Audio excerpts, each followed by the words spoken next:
तो हेलो, मेरा नाम है राजीव और अभी मैं बहुत सारा कमेंट्स देख रहा था कि भाई आखिर हमको साइंस कैसे प्रिपेयर करना होता है।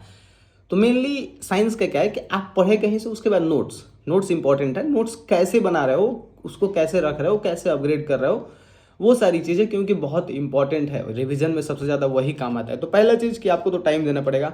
दूसरा, मेरे पास मेरा नोट्स है, ये मैं कैसे करता हूँ वो दिखाता हूँ। ठीक है, आ जाओ। जैसे देखो यहाँ पे मैंने कोशिका के बारे में पढ़ा हुआ है। ठीक है, ये कोशिका के बारे में पढ़ा हुआ है। अब मेन चीज़ क्या है कि आप पहले टॉपिक सारे लिख लिए अच्छे से। ठीक है, उसके बाद एक आता है एक्स्ट्रा फैक्ट्स पॉइंट, इसी को PYQ भी बोल सकते हो।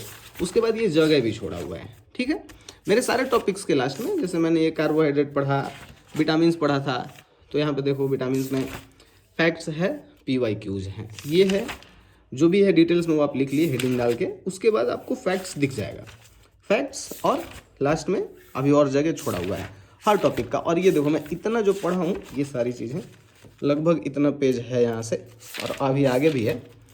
तो ये मैंने ज़्यादा दिन का नहीं है, आज सुबह कल शाम में बैठा था, तो अप्रॉक्स 24 घंटे का ये इतना लिख चुका हूँ मैं। तो सोचो पढ़ा कितना होगा।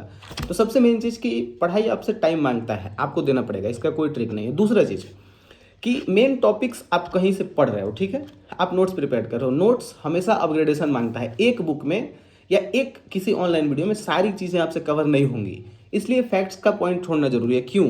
क्योंकि अगर आप कहीं सेट लगा रहे हो या कुछ कर रहे हो, तो वहाँ पे आपको मिल जाएगा कुछ एक्स्ट्रा चीज़ें जो आप ऐड कर सकते हो, इसलिए जगह छोड़ना जरूरी है। और PYQs लिखना क्यों जरूरी है? कोई आप एक टॉपिक डिटेल्स में लिख लिए, लास्ट में अगर आप PYQ का ऐड कर लेते हो PYQ को, तो आपको ये समझ में आ जाएगा कि पहले ये चीज़ें इसमें से पूछी जाती हैं, तो उस पर आप ज़्यादा ध्यान दोगे।